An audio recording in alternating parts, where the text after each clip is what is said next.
Hello, good morning. कैसे हैं आप लोग? उम्मीद कर रहा हूँ आप सही होंगे और आप अपना पढ़ाई अच्छे से कर रहे होंगे। आप देख रहे हैं कि हम लोग हिस्ट्री का ये घटना चक्र वाली बुक लेके आए हैं। घटना चक्र का है ये बुक और इसमें करीब 750 पेज है। 750 पेज को अपना लोग को जल्दी जितना जल्दी हो सके ख़त्म करना है। आपको अपना लोग का टारगेट पूरा 8 का बुक को ख़त्म करना है और ये सबसे लेटेस्ट पैटर्न 2026 ले आया है। बिना कोई देरी के आपको हम सीधा दिखाते हैं। इसका इंडेक्स क्या है देख लीजिए। पहले स्टोन एज से चालू करेंगे, फिर ये सब आता है, आते जाएगा। आप लोग जैसे पढ़ाएंगे वैसे देख लीजिएगा। और हम ना लोग आज स्टोन एज से चालू करने वाले हैं। और कुछ बातें इससे पहले डिस्क्लेमर दे दूं कि इसमें दो तरह के क्वेश्चन दिया जाता है। एक तरह तो पहले क्वेश्चन तो एक ही तरह का रहता है, एमसीक्यू। लेकिन दूसरा ये रहता है, थोड़ा सा डिस्क्रिप्टिव रहता है। ये आपको खुद पढ़ना होगा और हमको आपको एमसीक्यू कराएंगे। हालांकि इसका हम आराम से ये ऊपर नीचे कर दे रहा हूँ, ठीक है। आप इसको देख सकते हैं, देखिए इसको, और पॉज करके आप इसको आराम से पढ़ सकते हैं। ठीक,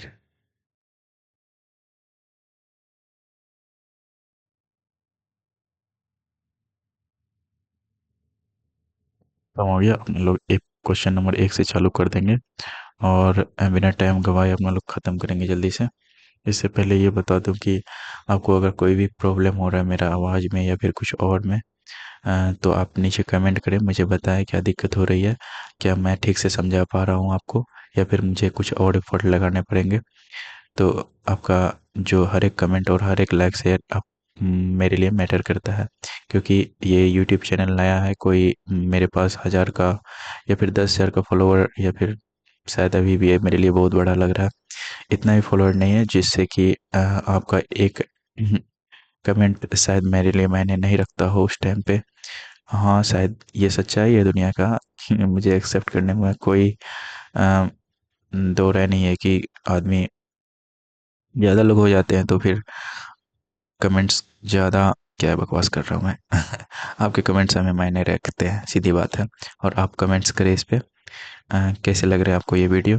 और एक बात और बताना चाह रहा था कि हाँ, करंट अफेयर्स के लिए भी आपको बताना पड़ेगा कि कौन सा आपको सही लगता है, घटना चक्र सही लगता है या फिर स्पीडी आता है एक तरह से मार्केट में, दो ठो ये। और या फिर और कोई चीज़ आप सोर्स फॉलो करना चाहते हैं, वो चीज़ सही लगता था, आप मुझे बताएं। तो अपना लोग बिना टाइम गवाए क्वेश्चन करेंगे और बीच में मैं कुछ याद आएगा तो मैं बोल दूंगा। थोड़ा सा मैं भी बहुत दिनों के बाद कर रहा हूँ ये चीज़, और बहुत दिनों मतलब 1 महीने हो गए हैं। और मेरे गला दुख रहा है। गला क्यों दुख रहा है? क्योंकि खांसी है और मेरा तबीयत खराब है। शायद आवाज़ भी आपको लो जा रही होगी। पहला दिन है, आवाज़ लो जाएगा, आपको गला संदेश जाएगा, बट यकीन रखिएगा ये ठीक हो जाएगा कुछ दिन में। 1-2 दिन में अगला वीडियो से ठीक हो जाए।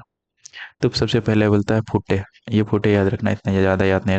रॉबर्ट फुटे जो है डिस्कवर्ड किया था पहला paleolithic site tools in India. वो क्या थे? वो एक तरह जियोलॉजिस्ट थे भाई, और एक तरह से और एक दे दिया यहाँ पे आर्कियोलॉजिस्ट थे। दोनों जियोलॉजिस्ट और आर्कियोलॉजिस्ट दोनों तरह के ये थे। हाँ भाई, तो ये ऐसा काम ही किया था, मतलब जियोलॉजिस्ट भी थे, आर्कियोलॉजिस्ट भी थे, सही है बात। हिस्टोरियन भी कह सकते हो। हिस्टोरियन होता है जो हिस्ट्री लिखता है, लेकिन इसने तो खोज करा था। तो अकॉर्डिंग टू, अगर देख ले तो ये फ्रूटे जो है एक तरह से, मैं ऐसे ही पढ़ूंगा जैसे कि स्किमिंग करके पढ़ूंगा, मैं पूरा पूरा लाइन बाय लाइन नहीं करूंगा। आपको मैं एक्शन समझा दूंगा कि ये बोल क्या चाह रहा है। एक तरह से ये एक तरह से ब्रिटिश जूलॉजिस्ट थे, आर्कियोलॉजिस्ट थे, और इसको कंसिडर किया जाता है father of Indian pre history. Father of Indian, ये ज़्यादा इंपॉर्टेंट है, father of Indian pre history कहा जाता है। और ये जुड़े थे किससे? जनरल सर्वे ऑफ इंडिया से। और डॉक्यूमेंटेड किया था किसने? एंटिक्स ऑफ द स्टोनेज को इसने डिस्कवर किया था, सीधी समझिए। थ्री एज सिस्टम होता है। थ्री एज सिस्टम डिवाइडेड किया था स्टोन को, bronze, stone into stone, bronze and the iron. 3 age में डिवाइड किया गया था, stone age, bronze age and the iron age, जो कि collected of the Copenhagen museum was coined by the Thomsen. Thomsen द्वारा ये चीज़ को डिस्कवर किया गया था कि जैसे कि 3 एज में बांटा गया, स्टोन एज, फिर ब्रॉन्ज एज, आयरन एज। ये कलेक्शन था कहाँ से? कोपेनहेगन म्यूजियम से। वाज कॉइन्ड, पहली बार टर्म किसने दिया ये तीनों एज का? ये थॉमसन ने दिया था। Stone age, bronze age and the iron age, याद रखिएगा ये चीज़।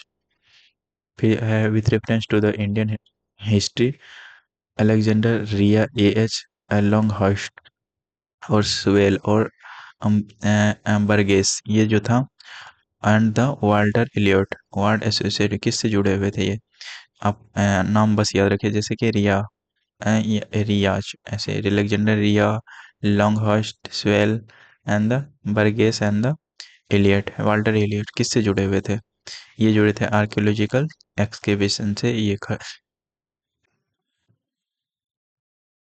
सॉरी, आर्कियोलॉजिकल एक्सकेवेशन से जुड़े हुए थे। यहाँ पे अकॉर्डिंग टू एक्सकेवेटेड एविडेंस, ये डोमिकेस्टेशन ऑफ एनिमल जो था वो बीच वाला पीरियड में हुआ था। बीच वाला पीरियड मतलब मेजोलिथिक एज में आया था। इसमें एनिमल वाला काम हुआ था, और न्यूलिथिक एज में जब चालू होगा, न्यूलिथिक तो नहीं दिया है, न्यूलिथिक में कृषि वाला, एग्रीकल्चर वाला चालू हुआ था, ये दोनों याद रखिएगा। लेकिन एनिमल वाला जो है बीच वाला मतलब मीजो में चालू हुआ था। एक्सकेवेट एविडेंस के अनुसार क्या पता चलता है, एनिमल को जो डोमेस्टिकेट किया था मीजोलिथिक में किया गया था। और सबसे पहले जो एविडेंस मिला था डोमेस्टिकेट का एनिमल का, वो मिला था आदमगढ़ में, और फिर बागोर राजस्थान में। आदमगढ़ यूपी मध्य प्रदेश में पड़ता है, और बागोर राजस्थान में पड़ता है, ये दोनों जगह। मेसोलिथिक कंटेक्स्ट में अगर बात करेंगे तो एनिमल डोमेस्टिकेशन पाया गया था कहाँ पे? दो जगह भी आपको बताए थे, आदमगढ़ जो कि एमपी में पड़ता है, और एक तो बिजनौर जो कि मध्य प्रदेश में बनता है, सॉरी राजस्थान में पड़ता है, भागौर डिस्ट्रिक्ट, राजस्थान भागौर डिस्ट्रिक्ट।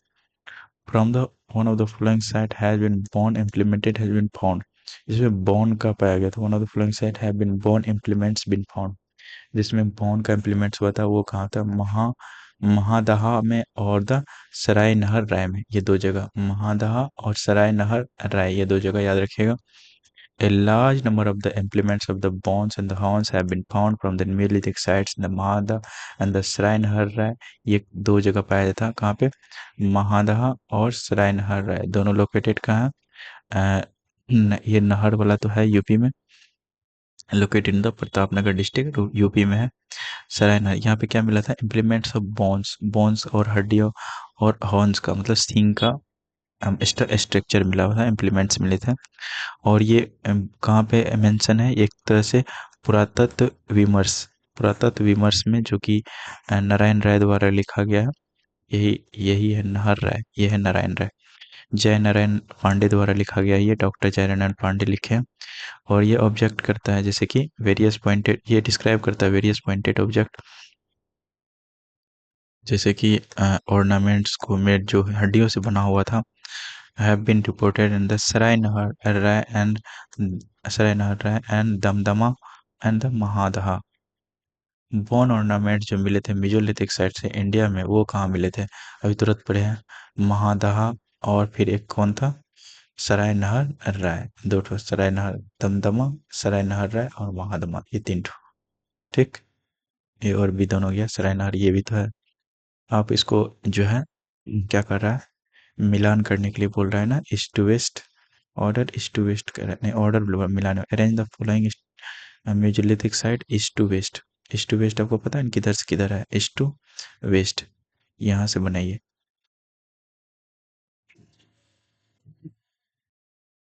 कहाँ पे है, कुछ पता है? ये सब साइट कहाँ है? लेखानिया कहाँ है? महादहा कहाँ है? बीरहनपुर कहाँ है? परसिया कहाँ है? पायसरा कहाँ है? ये सब आपको पता है?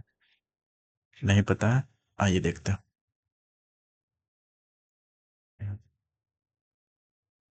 देखिए, अपना लोग एक बार देख लेंगे, फिर एक क्वेश्चन आएगा, उसके बाद अपना लोग कर लेंगे।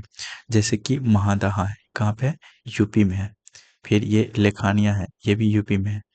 ये फिर पैसरा है, ये यूपी में है। ईस्ट टू वेस्ट बोला था ना।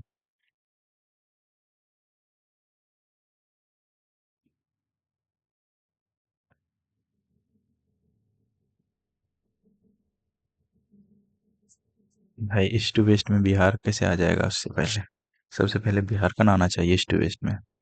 कैसे मिलान किया? सी नंबर में दिया है, 4 नंबर पहले दिया है। कोई नहीं, रहने दीजिए, इसको देख लेते हैं अपना लोग कहाँ कौन सा साइट है। महादहा कहाँ है? यूपी में, याद रखिए। लेखानिया यूपी में भी है। पैसरा याद रखिएगा बिहार में। पैसरा कहाँ पे है?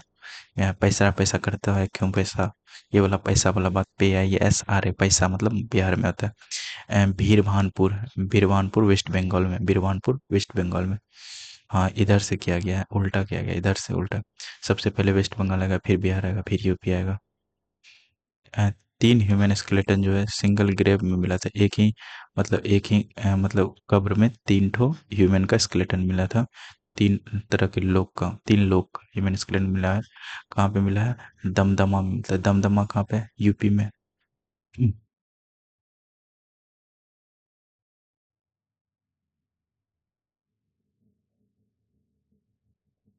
तो दमदमा एक मीजोलिथिक साइट है, प्रतापगढ़ अ, उत्तर प्रदेश में, प्रतापगढ़ डिस्ट्रिक्ट उत्तर प्रदेश में। यहाँ दमदमा में 41 ह्यूमन ग्रेव्स पाया गया था, जिसमें कि 3 ग्रेव जो है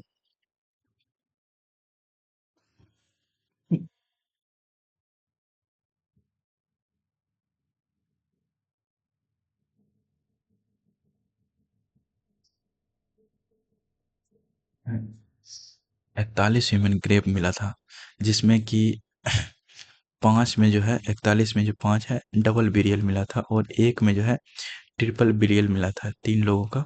इसमें एक एक साथ मिला था बिरियल, और 5 में है 2 लोगों का। 4 ह्यूमन स्केलेटन था, एक ग्रेव विद 4 ह्यूमन। एक में तो 4 लोगों का स्केलेटन मिला था, सराय नहर राय में। और ये cultivation of the cereals first started, मतलब हार्वेस्टिंग पूछ रहा है, तो पहली बार कब होगा? नियोलिथिक साइट में होगा।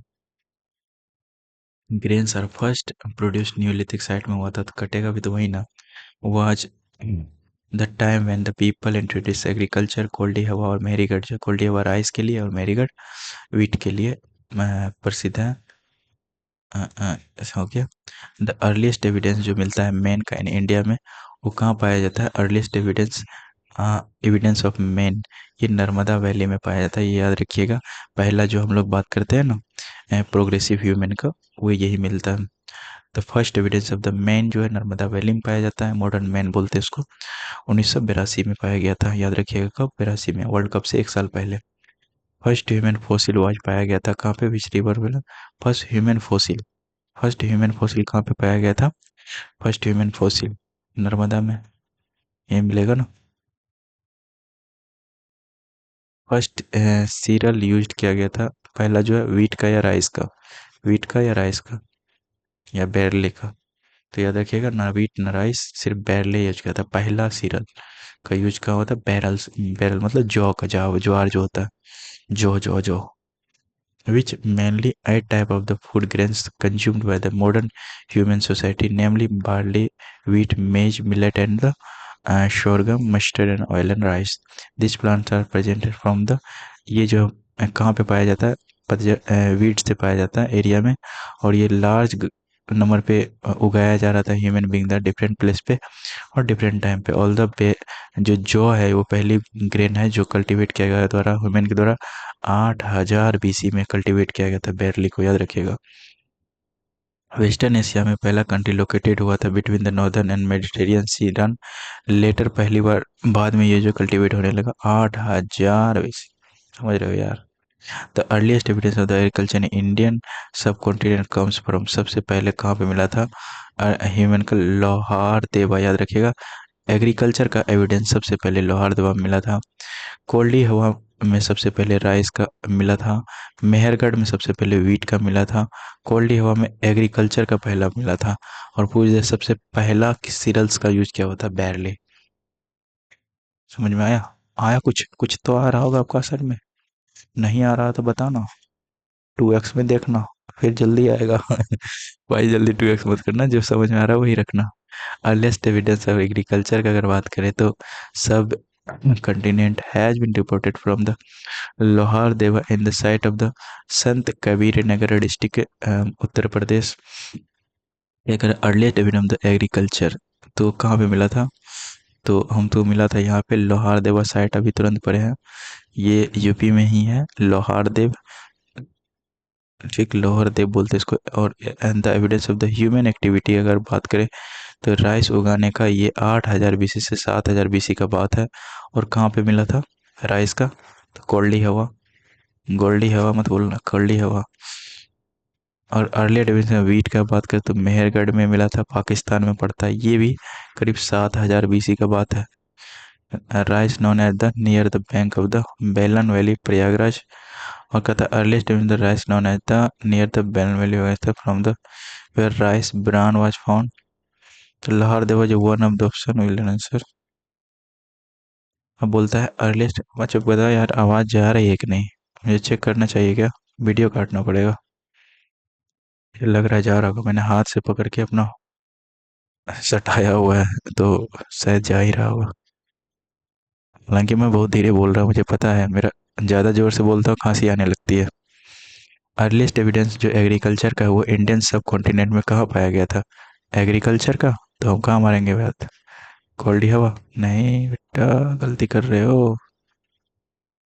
कहाँ मिल रहा है भाई, ठीक से पढ़ने दो।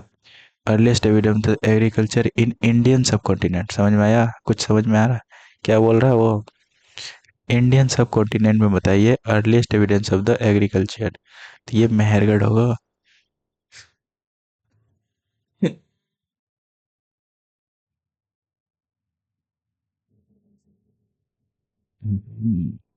Second before this research the earliest evidence, अच्छा इस रिसर्च के पहले जो है ये पाया जाता है मेहरगढ़ में, बाद में ये पता चला। जब ना रहे तो मार देना मेहरगढ़।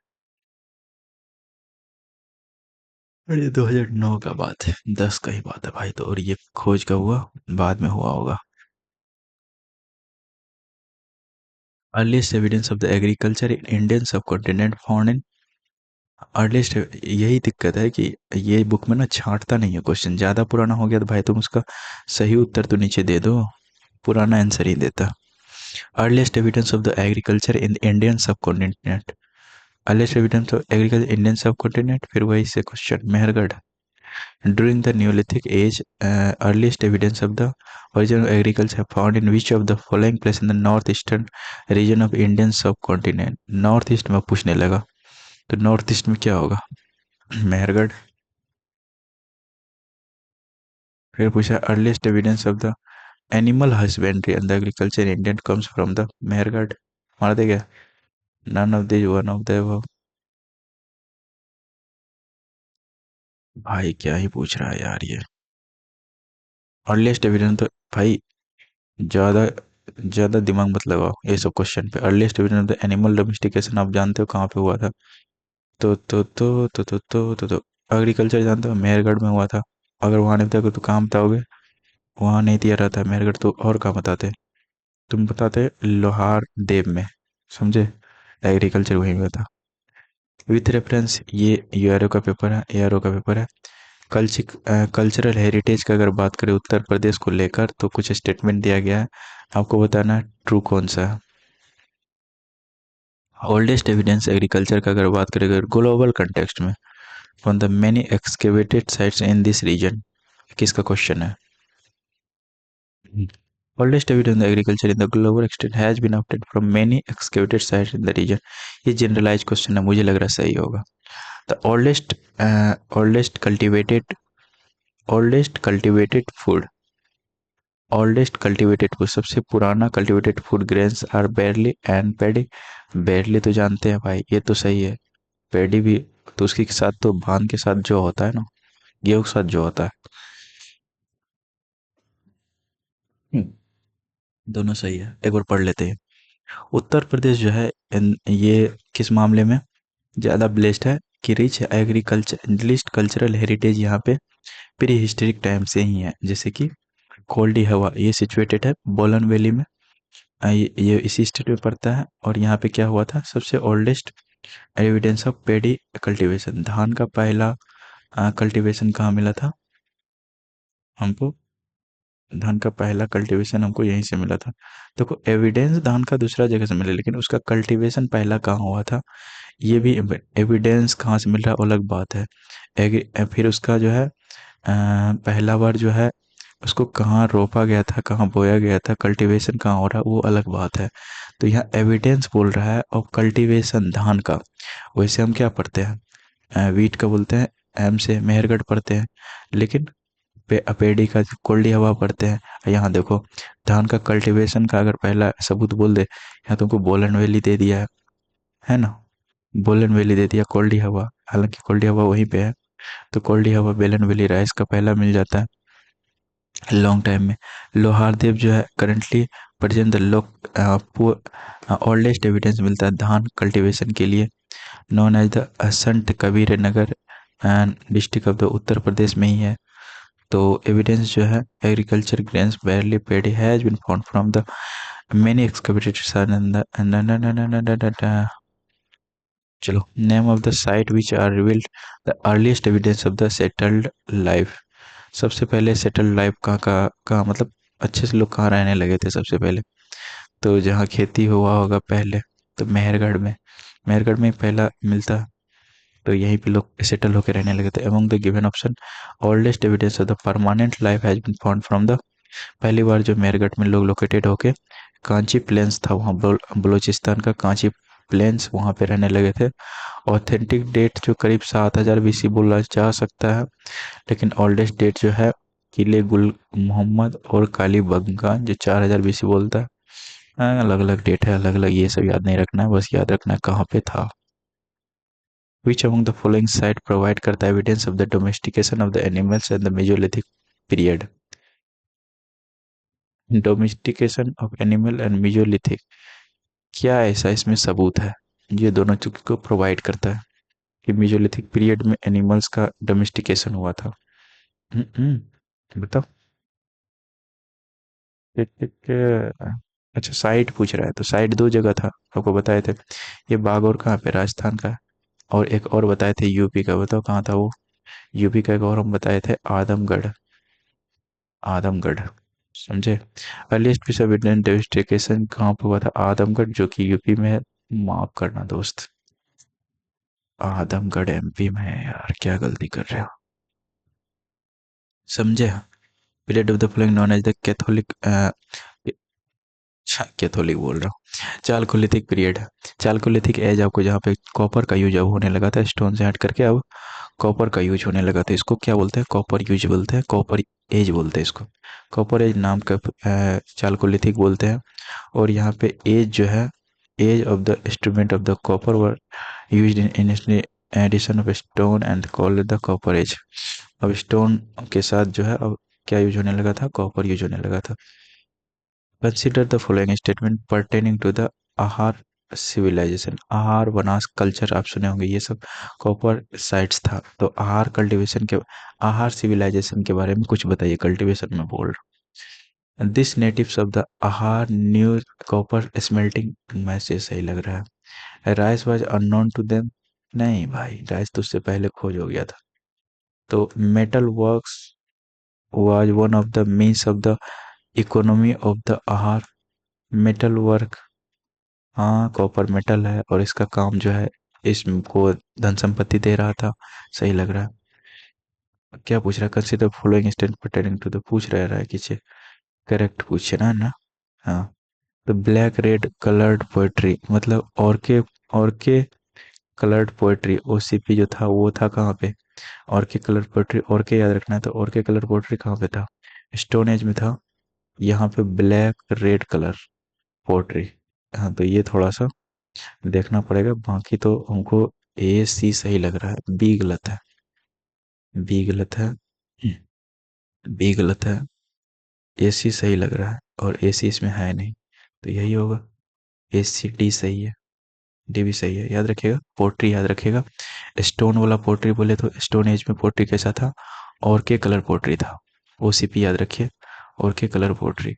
और अगर आपसे पूछ ले कॉपर एज में, कॉपर एज में क्या था, ये ब्लैक कलर पोएट्री था, ब्लैक और क्या था, black red, BP, BP colour pottery, BP BP, black red colour pottery, B R C P, B R C P, black red colour pottery, याद रखिएगा ये चीज। ठीक, ठीक ना, ठीक ना, ठीक बा। आहार सिविलाइजेशन जो बिलोंग करता है कहाँ से? चालकोलिथिक एज से, कॉपर एज से। फ्लोरिस किया था मेवाड़ रीजन राजस्थान में, चालकोलिथिक एज। और इसका यूज हुआ था कॉपर टूल्स का, एविडेंस तो मिलता है यहाँ पे। और तो बाकी वही चीज जो हम पढ़े हैं। बाकी आहार और यह बनास कल्चर जो वो फिर कंटेम्परेरी था। आहार बनास कल्चर किसका कंटेम्परेरी था? हड़प्पन का, मुगल पीरियड का, मौर्य पीरियड का? क्या ही बकवास कर रहे हैं। बताओ, अब बताओ, ये सब भी मुझे पढ़ाना पड़ेगा? तो आहार बनास कल्चर जो है 2100 से 1500 बीसी के बीच था। आहार बनास कल्चर। मुझे सबसे बड़ा डर लग रहा है कि मेरा आवाज रिकॉर्ड हो रहा होगा कि नहीं इतना धीरे से। हड़प्पन सिविलाइजेशन। आपको लग रहा होगा मजाक है, मैं जोर से बोलूंगा कुछ ना होगा। मैं थोड़ा देर जोर से बोलूंगा, खांसी चालू हो जाएगा। गला का जो वो पॉइंट होता है ना, जहाँ पे थोड़ा सा जोर से बोलने पे वो वाला पॉइंट ट्रिगर हो जाता है, जहाँ से खांसी होता है, उसको मैंने शांत करके रखा है। इतना धीरे बोल रहा हूँ मैं, वरना 4 बार खांसी होगा एक बार, एक के साथ। आहार बना वो होता है ना वो, अलार्म टोन, टन टन टन टन चटासट 4 बार। तो आहार बनास कल्चर जो है 2100 से 15 बीसी से के बीच था। और आप बताओ ये कब था? हड़प्पा सिविलाइजेशन कब से कब था? बताइए। 2600 मेन पीरियड बता दीजिए। 2600 बीसी से लेकर के वो भी था 1800 बीसी तक के बीच। मेन पीरियड इसका यही था। हालांकि 3300 से चालू होता है बीसी से, वो नीचे तक आता है 1800-1700 तक आता है। 1600 तक शायद। 1500 से बाद तो वो चालू हो गया था ना, हाँ। तो यहाँ पे क्या हुआ था? आहार बनास कल्चर जो 2100 से 1500 बीसी के बीच हुआ था।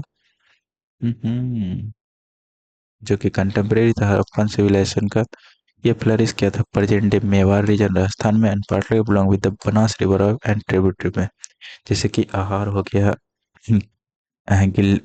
गिलंद हो गया, और फिर यहाँ पे बाथाल हो गया। From of the prominent side of the culture.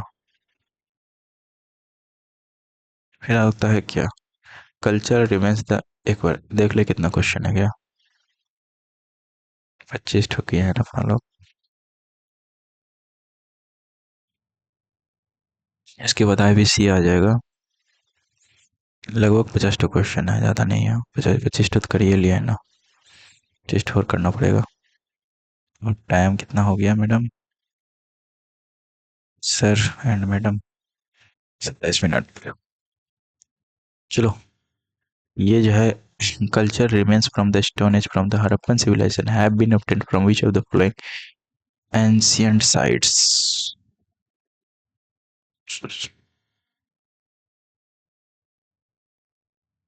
एक बार फिर से पढ़ते हैं, दिमाग कहीं और था। Cultural remains.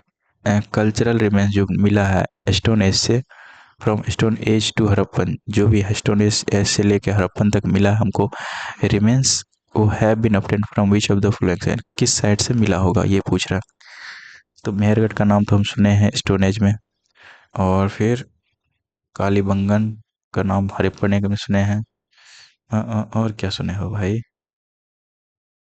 कोडजी का भी नाम सुने हैं, बट इसका नाम दोनों जगह सुने हैं ना, हड़प्पन में भी आता।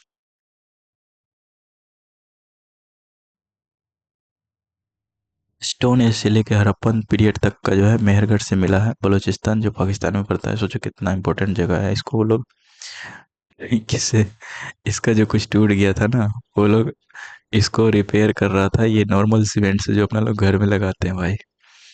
एक्सकेविएशन at Navdatoli was conducted by. Navdatoli जो है, नवदा टोली का एक्सकेविएशन कौन किया था? मतलब इसका मतलब खुदाई किसने करा था ये पूछ रहा है। तो ये मैं सनकालिया, HD सनकालिया जी थे, इसने ही नवदा टोली। नया टोला कौन जाएगा? कालिया जाएगा, कालिया, ऐसे याद रखिए। नवकालिया। नवदा टोली जो सनकालिया भाई था, नवकालिया नहीं था। नया टोला जो है, नया टोली, नवदा टोली जो है रिवील करता है excellent evidence of the both the round of the rectangular, round और रेक्टेंगुलर घर को। ये नवदा टोली एक्सप्लोर करता है, जहाँ पे लोकेटेड नियर द खाड़गे गांव, जो मध्य प्रदेश का था। फॉर्मर मेजर था, मेजर्स अबाउट A1 से 4.5 मिलियन डायमीटर था and the latter 5 6 feet long था, और ये roof was probably made of the hay branches and the leave and the found. ये चीज़ इतना आपको याद नहीं रखना है, बस आपको जो बताए याद रखिएगा। एडिसन एक्चुअली यहीं पे क्या हुआ था, पहली बार एविडेंस मिला था किस चीज़ का, एक घर रहने का अच्छे से। ये नवदा टोली क्या था, लोकेटेड था कहाँ पे, अभी बताया आपको, ये लोकेटेड था मध्य प्रदेश में नवदा टोली। नया टोला कौन जाएगा, कहाँ पर है, वो मध्य में है। ऐसे याद रखें। मेगालिथिक जो है, मेगालिथिक साइट जो है वो किस लिए, मेगालिथिक साइट से नाम पड़ा था burial sites, megalithic site. Megalithic usually refer to the burials made of the large stones in the graveyards away from the habitation area. A large fraction of these of the assumed to be the associated with the burial and the post-burial uh, rituals, including memorials for those whose remains may or may not be available. Few types of these are the chamber tombs and dolmens and ये सब चीज आता है, आप देख लीजिएगा इसको। Megalithic site क्या था, बिरियल साइट्स था इसलिए। एस माउंटेड जो है वो फिर न्यूलिथिक साइट जो है कहाँ पे है, S mounted is associated with the Neolithic site. कौन से न्यूलिथिक साइट से जुड़ा हुआ था, एस माउंट। एस माउंट, बताओ जी। बी नंबर मतलब संगना कल्लू, संगना कल्लू मतलब राख का ढेर, ऐसे याद रखो। कल्लू भाई तुम राख का ढेर पे सोएगा, कल्लू भाई राख का ढेर, संगना कल्लू। मैं संगना जाऊंगा कल्लू का, क्यों भाई वहां राख का ढेर है। पास माउंट्स जो है वो जो है न्यूलिथिक साइड में संगना कल्लू, ये कहाँ पे पड़ता है, कर्नाटक में है, ये याद रखना जरूरी है। कल्लू भाई कहाँ से है, कर्नाटक से है। और ये क्यों है कल्लू भाई, क्योंकि ये राख का ढेर है।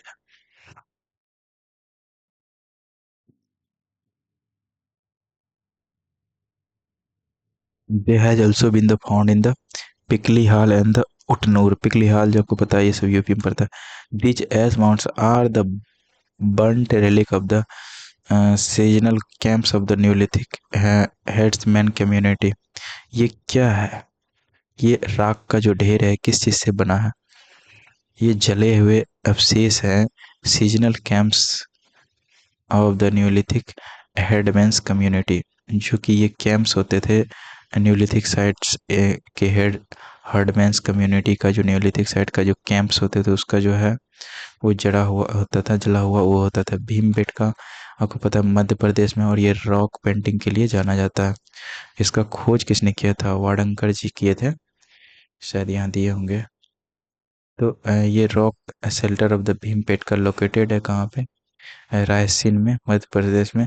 अब्दुल्लागंज रायसेन मध्य प्रदेश में। यूनेस्को जो है यहाँ installed, UNESCO has include the cell pictures of the Bhimbetka in the list of the, इसको यूनेस्को इसको वर्ल्ड हेरिटेज साइट्स के रूप में घोषित किया है।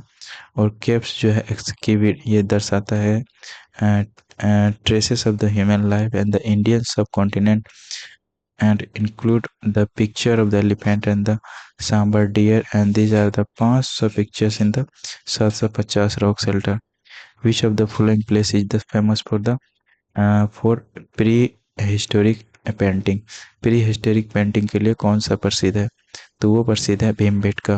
पेंटिंग वेंटिंग जब भी आएगा तो भीमबेटका जी मारिए। Where of the caves of the Bhimbetka, तो आपको पता है अब्दुल्लागंज रायसेन डिस्ट्रिक्ट। इंडिया में जो है रॉक शेल्टर कहाँ पाया जाता है, तो Bhimbetka. The flowing Indian arc first Bhimbetka, तो वाडंकर जी पहले बताए थे। आपको पूरा क्वेश्चन पढ़ देता है।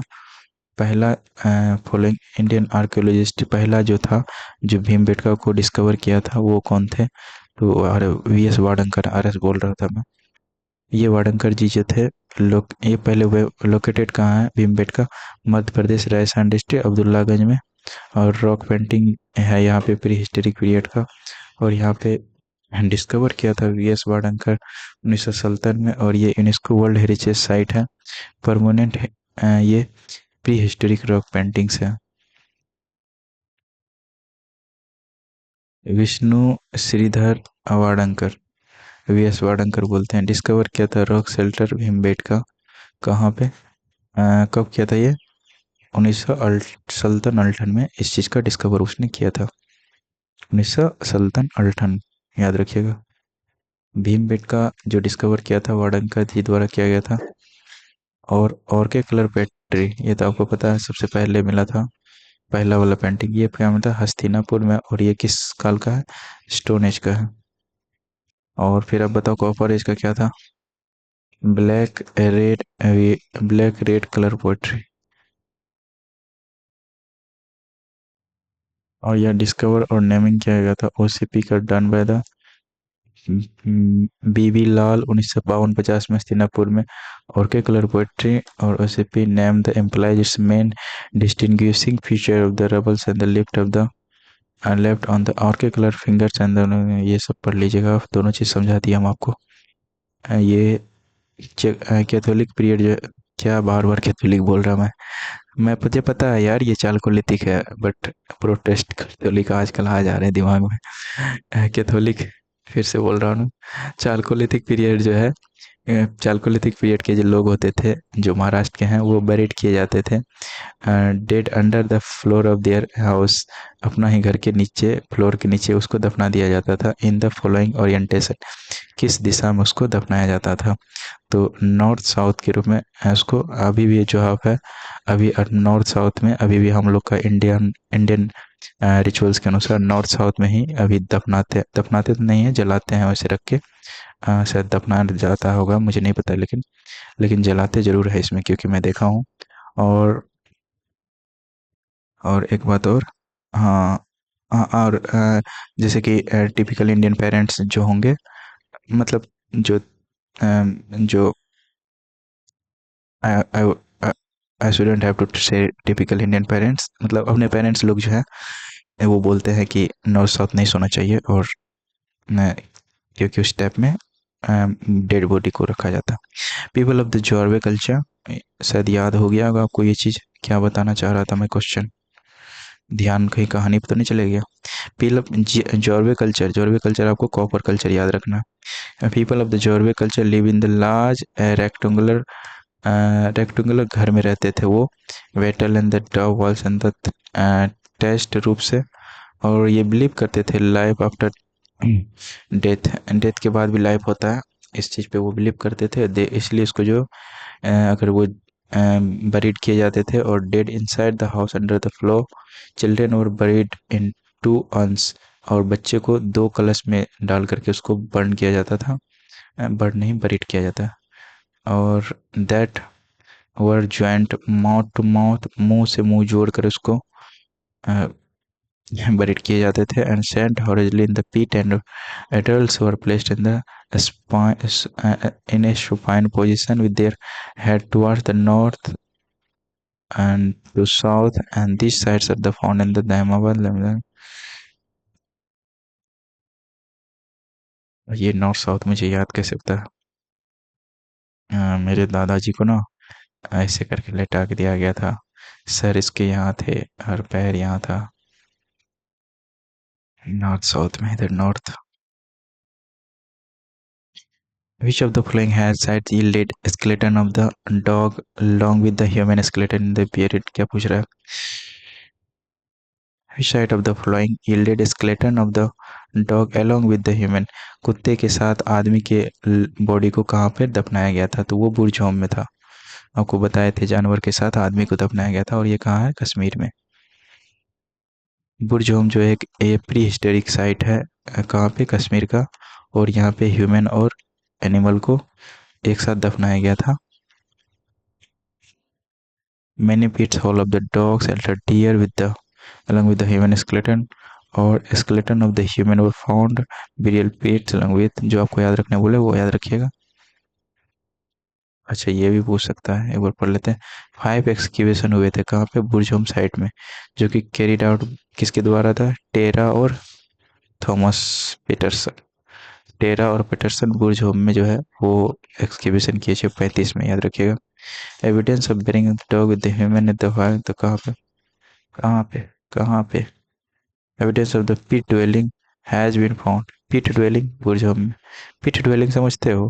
गड्ढा खोद दिया जमीन के नीचे, वहां रहते थे भाई। समझ रहे हो कुछ? गड्ढा खोल के, जैसे कैप्स होते हैं ना वैसे। कैप्स हालांकि जमीन के ऊपर होता, वो नीचे बना लेते थे। Correct correct correct correct correct. बाहरी कैप का बोल रहा था भाई। देखो अब मिलान करना है। बुर्ज होम तुम जानते हो, अभी जानते हो ना? क्या? क्या जानते हो? प्री हिस्टोरिक था। प्री हिस्टोरिक का मतलब क्या हुआ? सारे तो प्री हिस्टोरिक है बोलोगे तो। भीमबेटका। कुछ तो बताओ। चलो चालकोलिथिक तो अलग कर पाओगे? सोहन वैली, बनास बुर्जहोम, सोहन वैली, ये तो कर लोगे यार। ये तो कर लोगे।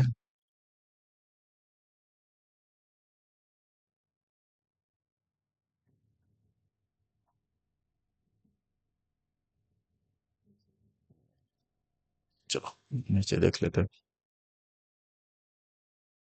पेलियोलिथिक एज जो है ये सोहन वैली है। पेलियोलिथिक है, समझ रहे हो? पत्थर काल से पेलियोलिथिक। Paleolithic, mesolithic, Neolithic.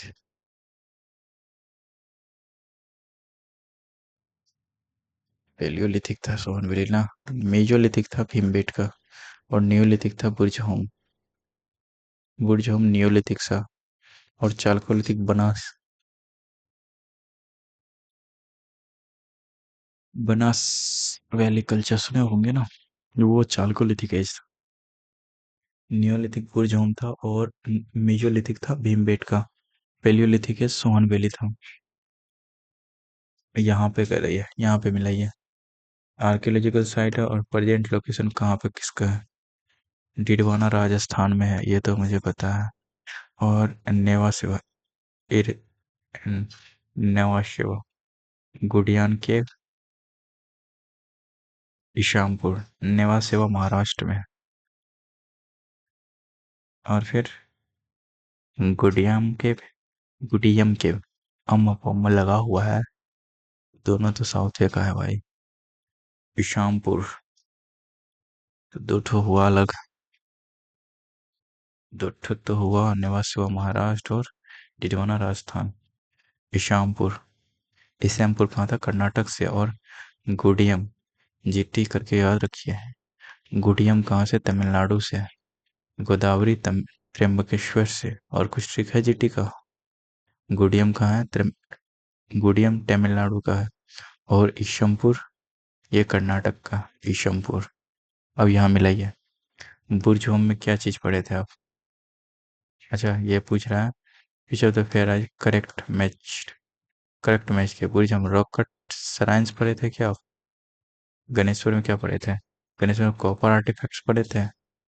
या फिर चांदार केतुगढ़? भाई इसमें तो पढ़े तो एक ही हैं। बाकी जो कुछ मिल नहीं रहा है, डी मतलब। दो और तीन सही है, बाकी गलत है। एक गलत है। क्यों? यहाँ की पिट ड्वेलिंग होता था, जानवर के साथ आदमी को दफनाया जाता था। और ये चंद्र केटुगढ़, चंद्र केटुगढ़, यहाँ पे क्या होता था? यहाँ पे टेराकोटा आर्टफैक्ट्स होते थे। टेराकोटा समझते हो? टेराकोटा एक तरह से ये लोग का जो था, कपड़ा नहीं था वो, एक तरह से एक ऐसा चीज था जहाँ से वो मूर्ति बनाते थे ये लोग, टेराकोटा से। और गणेश्वर जो है, वो कॉपर आर्टिफैक्ट्स के लिए जाना जाता है, गणेश्वर। बुर्ज होम एक न्यूलिथिक साइट है जो कश्मीर में है। और यहाँ पे क्यों है? पिट ड्वेलिंग के लिए फेमस है। न्यूलिथिक टूल्स इंडस्ट्री यहाँ पे है। चंद्र चंद्रा केटुगढ़, चंद्र केटुगढ़ जो है वेस्ट बंगाल में है। और चंद्र केटुगढ़ जो है वो कनेक्टेड था किससे? Ganga, to the Ganga by the Vidyadhari river, must have been the important center of the trade and possible part of the political center. Chandra can get measure है the terracotta चंद्र तो चंद्र केतुगढ़, ये मेजर सेंटर है टेराकोटा के लिए। Various kinds of the artifacts have been found the size of the year, including coins, poetry seals and sealed, and figurines made of victory.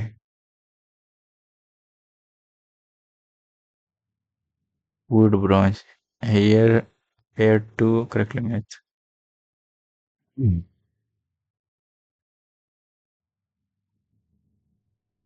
सीधे सीधे याद कर लो भाई, गणेश्वर आएगा तो कॉपर आर्टिफैक्ट्स मारना, और चंद्रा केटुगड़ा,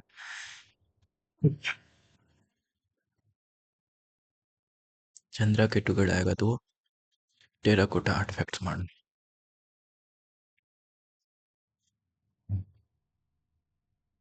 अब नीचे देखिए, चंद्रा केटुगड़ा आएगा तो क्या बनाएगा, ये चंद्रा केटुगड़ा आएगा तो कॉपर आर्टिफैक्ट्स बोले थे, नहीं, गणेश्वर बोले थे काटो, चंद्रा केटुगड़ा टेराकोटा बोले थे।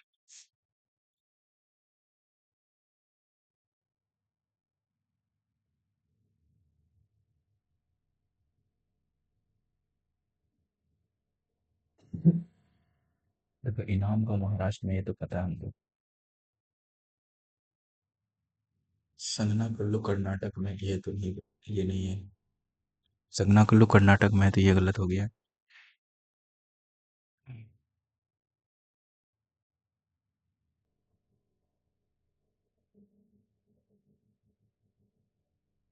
थोड़ा सा 5 क्वेश्चन है, जल्दी करते हैं क्योंकि मेरा तबीयत बहुत बिगड़ रहा है शायद।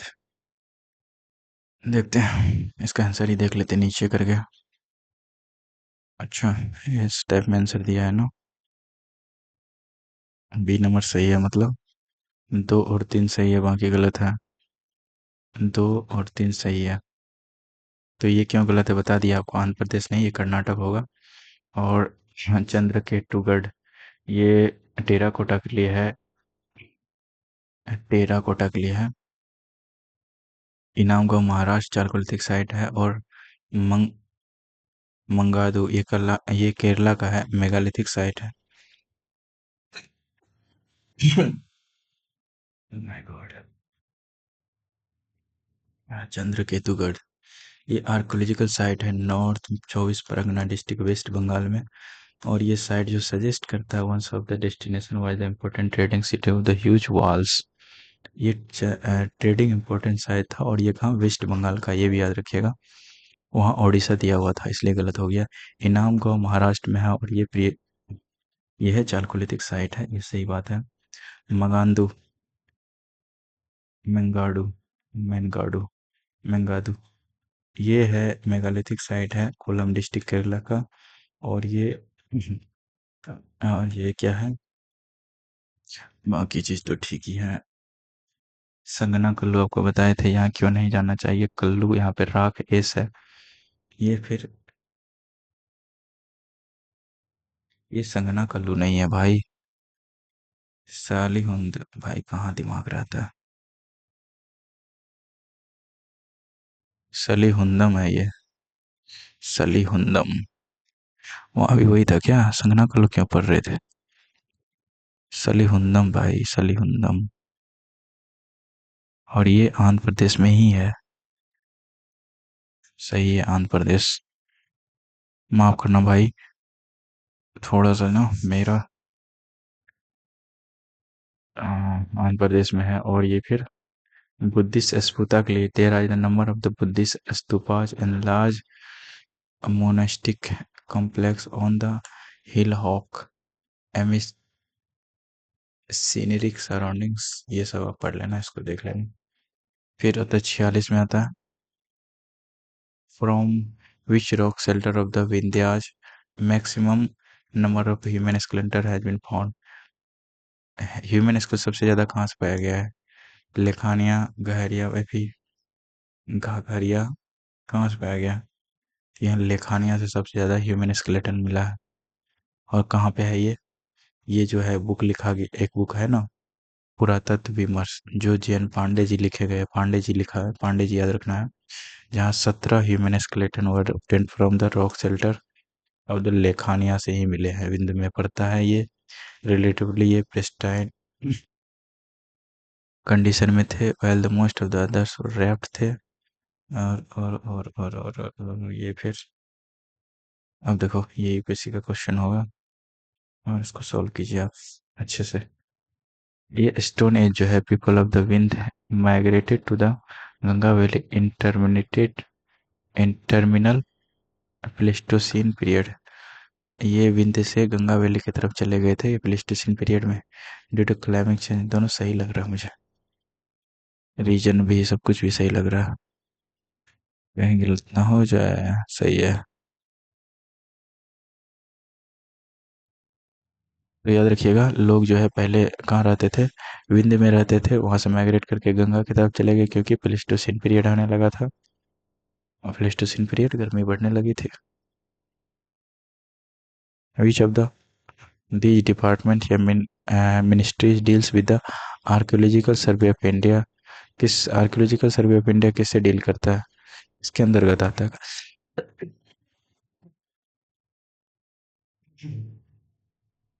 Archaeological Survey of India culture से डील करता है, कल्चरल में आता है।